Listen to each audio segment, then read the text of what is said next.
Alors, bonjour à tous, c'est Sylvain de la chaîne Parlons Immo, j'espère que vous avez la patate. Pour cette vidéo, on va vous parler de négociation immobilière, comment négocier son premier appartement. Alors, comme vous pouvez le voir déjà, on est dehors, j'ai changé de format, je me suis dit qu'il y aurait un petit peu plus de lumière dehors et ce serait un peu plus sympa, ça vous permet un peu de découvrir un peu dans quel milieu je suis. Donc là en fait on est à Londres, c'est pas parce que je suis en vacances, tout simplement je vis à Londres et voilà, aujourd'hui ça fait bientôt un an que je suis à Londres. Ce que je voulais vous montrer ici donc, dans cette vidéo, c'est les étapes à suivre sur la négociation immobilière. Il faut savoir que je ne suis pas un expert de la négociation, je ne suis même pas vraiment bon en réalité, pour tout vous dire.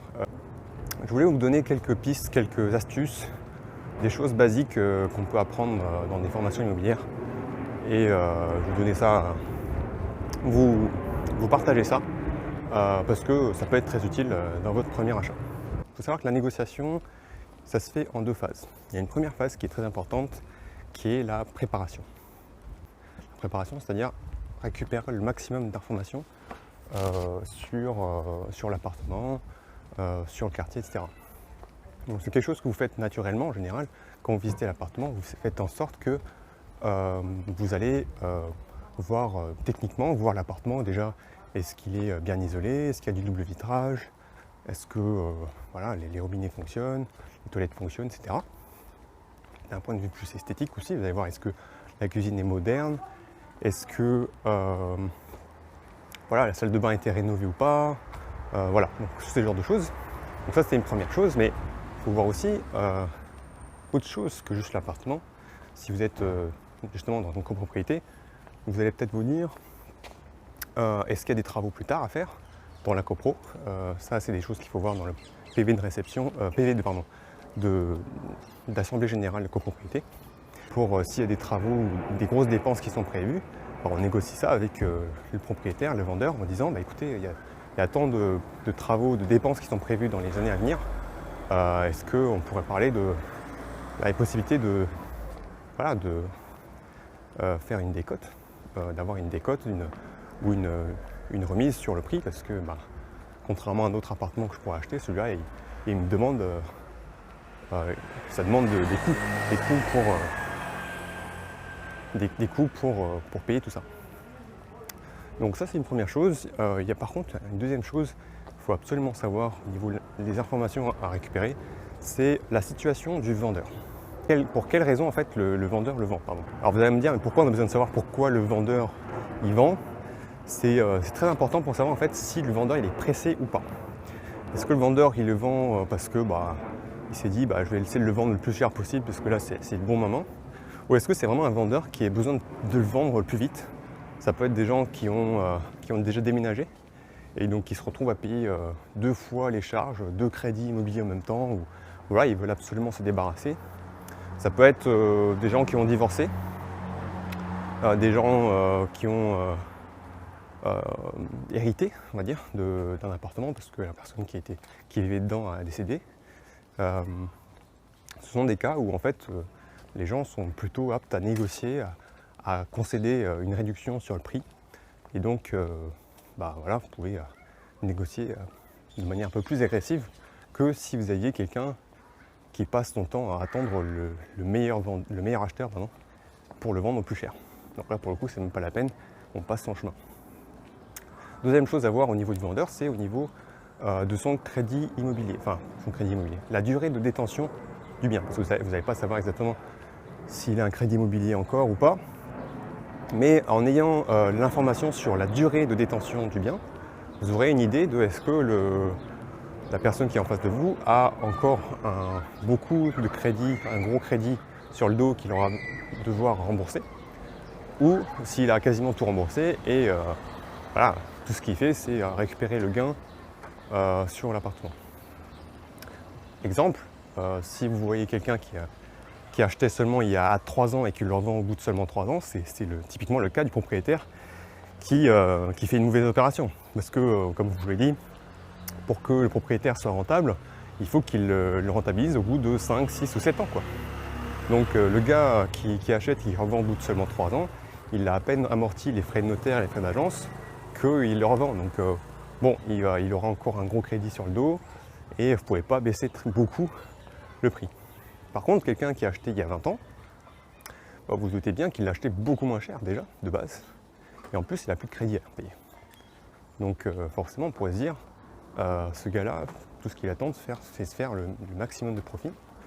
Donc on peut raisonnablement lui demander un prix plus bas que ce qui est sur le marché, parce que il est capable de vendre un petit peu moins cher. En voyant un peu la situation du vendeur, en fait, on se rend compte s'il y a vraiment possibilité de négocier ou pas. Et ça, c'est super important, parce qu'en fait, sans ça, on ne sait même pas où est-ce qu'on va, quoi. Et on peut passer notre temps à négocier, mais en fait, on perd son temps, quoi. Tiens, je vois que c'est pas le bon côté, je vais me mettre dans l'autre sens. Ce sera peut-être mieux pour la lumière. Donc voilà, et qu'est-ce que je voulais dire d'autre? Donc voilà, ça c'était la partie préparation. Dans la phase 2, la phase d'exécution, que j'appellerais ça exécution, c'est la phase où vous allez vraiment négocier, vous allez parler avec le vendeur, et vous allez parler prix. Vous allez parler prix, ce que vous allez faire généralement c'est, vous visitez l'appartement, vous voyez comment c'est foutu, vous listez les points positifs et les points négatifs. Et première chose, vous devez d'abord faire la liste des points positifs et dire comment il est bien. Surtout si c'est un appartement qui vous intéresse, qui vous voulez acheter. Vous dites, écoutez, franchement cet appartement il est bien, il est super lumineux, il est super proche de là où je veux travailler, ou très proche des transports, peu importe. Vous dites un peu ce qui est bien dans l'appartement, et vous dites, franchement il me plaît beaucoup, je pense que je vais le prendre. Donc là le vendeur est super content, il a enfin trouvé son acheteur, et on l'engage en fait quelque part dans un processus de négociation. On lui montre qu'on est vraiment intéressé. Comment dire, parce qu'en fait le vendeur il fait beaucoup de visites, si c'est lui qui fait des visites, ou si c'est pas lui, ce sera l'agent immobilier, mais c'est la même chose. En général, quand on fait une vente, on ne fait pas une vente au bout du premier acheteur. On fait beaucoup de visites, il y a beaucoup d'acheteurs qui passent, la plupart des gens ne sont pas intéressés, d'autres sont quasiment des touristes, vous voyez, il y a des gens qui visitent comme ça juste parce qu'ils ont envie de visiter. Et donc le fait de montrer que vous montrez que vous êtes quelqu'un de sérieux, que vous voulez vraiment acheter l'appartement et que vous lui dites vraiment je pense l'acheter, là ça l'intéresse. Et vous l'engagez dans le processus de transaction et de négociation. Donc là vous dites ok, j'aimerais bien le prendre. Et vous lui demandez, juste pour rappeler, c'était combien de prix? Bon, admettons que c'est un appartement qui est affiché 100 000 euros à l'agence ou sur le Bon Coin. Et il vous dit, c'est 100 000 euros. Là, vous dites, écoutez, vous mettez un blanc, vous pouvez le fixer, vous pouvez regarder par-dessus la fenêtre, vous attendez un peu, vous dites, c'est pas exactement le prix que j'attendais, j'avoue que ça va être un peu compliqué pour payer ce prix-là, laissez-moi réfléchir. Donc, donc le vendeur il voit que l'acheteur, vous n'êtes pas prêt à lâcher 100 000 euros, donc il est un peu moins content, mais bon, il s'attend aussi un peu à avoir un peu de négociation, donc là-dessus il n'y a pas de souci. Et deuxième phase, la chose importante qu'il faut faire, c'est lui faire baisser le prix dès le début. C'est-à-dire, avant même de faire une offre, vous lui demandez de baisser en fait le prix de base, le prix de départ, avant de négocier.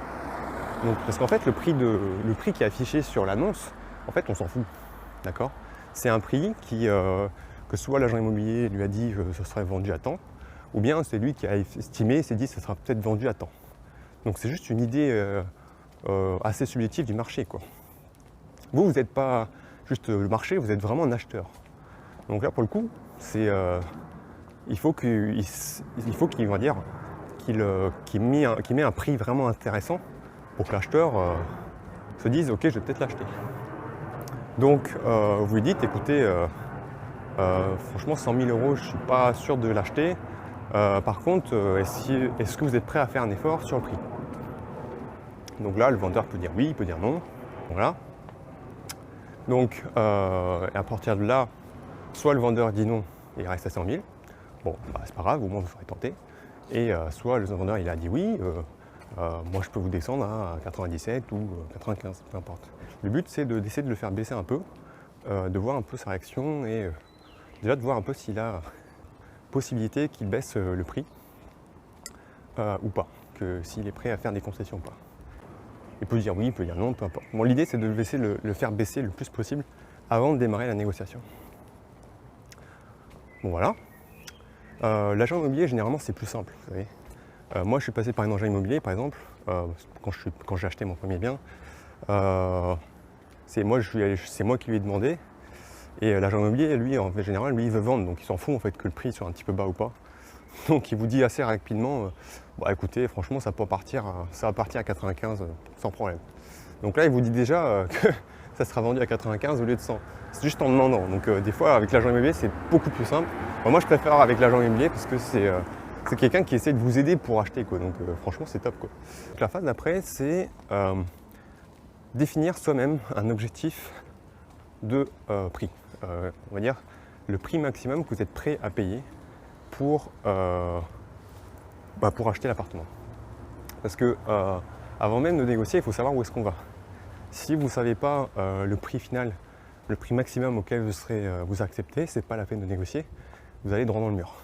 Admettons que dans ce cas de figure, cet appartement à 100 000, le vendeur il a déjà baissé à 97 ou 95 et vous l'achetez à 88. Et là, à 88, il faut bien réfléchir pourquoi c'est 88 et pas 89. Il faut être vraiment prêt à lâcher si c'est 89 au lieu de 88.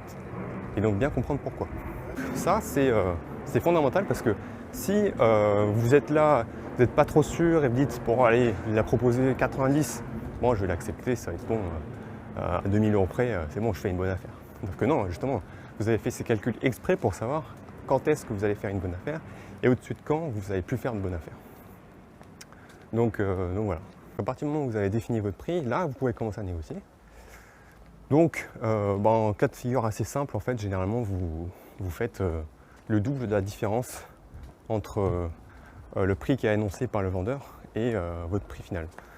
Je m'explique, en gros, s'il vous propose 95, vous êtes à 88, la différence est de 7000. Donc vous ne proposez pas à 88 000 au début, évidemment. Il faut que l'offre soit plus basse pour que vous puissiez remonter.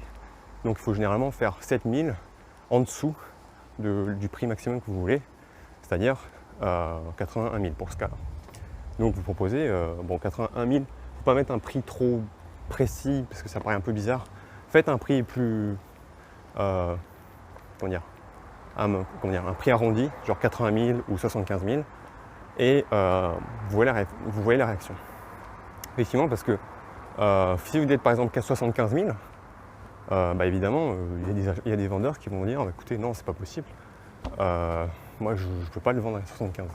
Certains vont même carrément se braquer et dire non, mais vous foutez de moi, mais c'est même pas la peine, je joue pas à ce jeu-là. Bon, ça dépend, il y a des acheteurs, des vendeurs, mais il faut savoir que la plupart des vendeurs, ils sont pas comme ça en fait. On a souvent peur de la réaction du vendeur. Alors, moi-même, je suis très mauvais en négociation, j'ai toujours peur de la réaction du vendeur, mais en fait, ça marche assez facilement. On fait toute une montagne et en fait, le vendeur, parfois, il dit écoutez, non, ça serait un peu compliqué pour moi, ce prix-là, franchement, il est trop bas.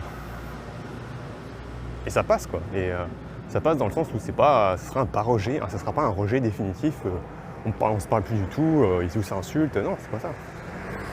C'est assez cordial. En tout cas, le gars, il reste. Si c'est quelqu'un d'à peu près fréquentable, en général, c'est une réponse plutôt cordiale.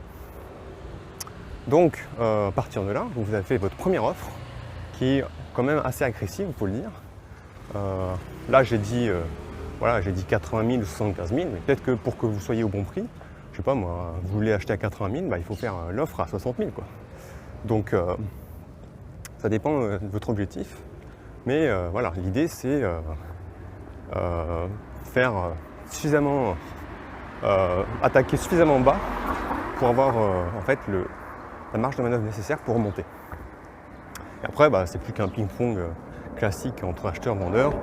Je ne vais pas rentrer dans le détail, c'est pas ce qui est le plus important. Le scénario, il peut vraiment varier.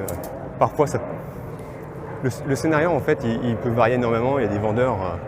Pour certaines situations, ils sont tout à fait prêts à lâcher 20 000. D'autres, ils ne sont même pas capables de lâcher 2 000. franchement, ça dépend du vendeur en fait. Ça dépend pas vraiment de votre aptitude à négocier. Franchement, c'est pas, voilà, il y a des fois où ça marche super bien et des fois où ça marche pas. C'est plus une question de chance, enfin pour moi. Enfin, après, la négociation, c'est pas juste avoir le talent oral de pouvoir parler et négocier vachement difficilement. La négociation, il y a aussi une grosse part de chance et de tomber sur un bon vendeur qui en fait a beaucoup de marge de manœuvre et était prêt à beaucoup baisser, même s'il ne vendait pas au prix qu'on lui avait annoncé. Donc voilà, donc après au final vous allez soit tomber en dessous de 88 comme je vous l'ai dit, soit au-dessus. Et si c'est 89, bon vous lâchez, ou bien si vraiment vous êtes à 89 et que vous n'arrivez pas à le faire baisser à 88, une dernière astuce pour quand même l'acheter, c'est vous lui dites écoutez, moi je suis prêt à vous le prendre à 89, mais je vais payer, je vais vous demander de payer la totalité de la taxe foncière de l'année. Et je sais pas, les trois prochains mois des charges de copropriété. En fait, ça vous permet en fait de transférer certains coûts au propriétaire. Au final, ça vous revient à la même chose, ça vous revient à l'acheter à 88. Mais voilà, peut-être que le propriétaire il pourra accepter. Parce que au final, c'est vrai que si c'est pas vendu maintenant, il va attendre encore plusieurs mois pour trouver un autre acheteur et il va quand même devoir payer cette taxe foncière supplémentaire et les charges de copropriété supplémentaires. Donc il pourrait accepter. Et si malgré tout il ne veut pas accepter, une autre solution serait d'acheter éventuellement ses meubles, on va dire. D'acheter dans le sens où vous lui dites bon, j'accepte à 89. Par contre, si vous voulez bien, je veux que vous m'offriez le frigo, la machine à laver et le sèche-linge. Enfin, voilà. Ça peut être un moyen de dire. En plus, ça vous fait économiser des frais de déménagement. Moi, ça me fait économiser le prix de l'équipement, parce que j'aurais pu acheter cet électroménager-là. Donc, ça pourrait marcher. Donc voilà, c'est deux petites astuces pour éventuellement clore la négociation si vraiment il n'y a pas moyen, si on est vraiment très proche. Là, on parle vraiment de 1000 euros, 1000 euros maximum pour clore la négociation. Donc voilà. J'espère que ça vous a plu. Franchement, je ne sais pas si je vous ai donné beaucoup d'informations sur la négociation. J'espère que ça vous a quand même été utile. Je sais que la négociation, c'est pas forcément quelque chose de facile pour tout le monde. Moi-même, j'ai vraiment du mal. Est-ce que c'est parce que j'ai une formation d'ingénieur ou pas? J'en sais rien. Mais j'aime bien les choses carrées et parler de tout ce qui est rapport de force, trouver les bons mots, la tchatch, tout ça, c'est vraiment pas de mon truc. Mais il y a toujours des trucs, des astuces à utiliser. Et le principe le plus important, c'est vraiment être calme, neutre et ne pas prendre personnellement les refus quand le vendeur vous dit non, c'est même pas la peine, au revoir quoi. Bon c'est pas grave, vous passez à autre chose et next. Donc voilà. Donc j'espère que cette vidéo vous a plu. Si elle vous a plu, laissez un pouce j'aime. Si vous avez des remarques, des commentaires à faire, n'hésitez pas. Et on se voit à la prochaine vidéo dans laquelle on va parler d'investissement locatif. En fait, j'ai fait une vidéo sur la bourse il n'y a pas longtemps. Et en fait, à la base, je ne voulais pas parler de bourse ou d'assurance vie. Je voulais parler d'investissement locatif et je sais pas, j'ai complètement dévié du sujet. Donc la prochaine fois, je vais vraiment parler d'investissement locatif. Pour les personnes qui achètent pour louer, les critères à regarder, les points à vérifier avant d'acheter. Parce qu'en fait, on ne vérifie pas la même chose qu'on achète pour louer que quand on achète pour soi-même. Voilà. Donc j'espère que cette vidéo vous a plu. On se voit à la prochaine. Ciao, ciao!